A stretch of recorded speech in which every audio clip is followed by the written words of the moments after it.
ഇത് വീണ്ടും ഒരു കമ്പൈൻ സ്റ്റഡി യാത്രയാണ്.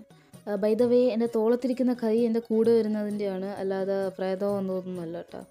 പിന്നെ ഇടയ്ക്ക് വെച്ച് ഞങ്ങൾ വണ്ടിയുടെ പെട്രോൾ തുറന്നപ്പം ഞങ്ങൾ റോഡിലിറങ്ങി നടന്നു.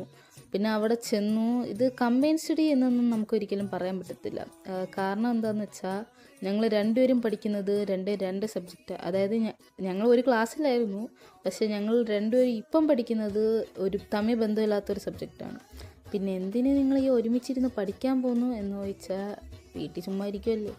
അവിടെ ചെന്നിട്ട് പഠിത്തമൊഴിച്ച് ബാക്കി എല്ലാ ഗോസിപ്പടിയും നടക്കുന്നുണ്ട്. അങ്ങനെ ഉറക്കം വരും ഇടയ്ക്ക് വെച്ച്. അങ്ങനെ ഞങ്ങൾ ഉറക്കം വന്നപ്പോഴത്തേക്ക് ഒരു റൂം കുത്തിപ്പൊളിച്ചു.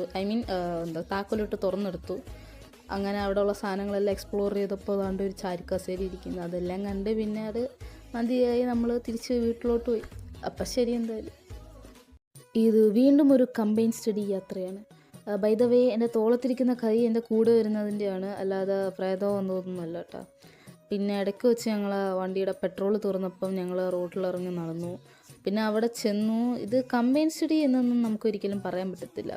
കാരണം എന്താണെന്ന് വെച്ചാൽ ഞങ്ങൾ രണ്ടുപേരും പഠിക്കുന്നത് രണ്ട് സബ്ജക്റ്റാണ്. അതായത് ഞങ്ങൾ ഒരു ക്ലാസ്സിലായിരുന്നു, പക്ഷേ ഞങ്ങൾ രണ്ടുപേരും ഇപ്പം പഠിക്കുന്നത് ഒരു തമ്മിൽ ബന്ധമില്ലാത്തൊരു സബ്ജക്റ്റാണ്. പിന്നെ എന്തിന് നിങ്ങൾ ഈ ഒരുമിച്ചിരുന്ന് പഠിക്കാൻ പോകുന്നു എന്ന് ചോദിച്ചാൽ വീട്ടിൽ ചുമ്മാ ഇരിക്കുമല്ലേ.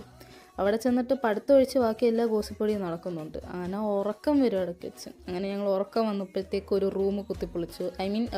താക്കോലിട്ട് തുറന്നെടുത്തു. അങ്ങനെ അവിടെയുള്ള സാധനങ്ങളെല്ലാം എക്സ്പ്ലോർ ചെയ്തപ്പോൾ അതുകൊണ്ട് ഒരു ചാരിക്കസേരി ഇരിക്കുന്നു. അതെല്ലാം കണ്ട് പിന്നെ അത് മതിയായി നമ്മൾ തിരിച്ച് വീട്ടിലോട്ട് പോയി. അപ്പം ശരി, എന്തായാലും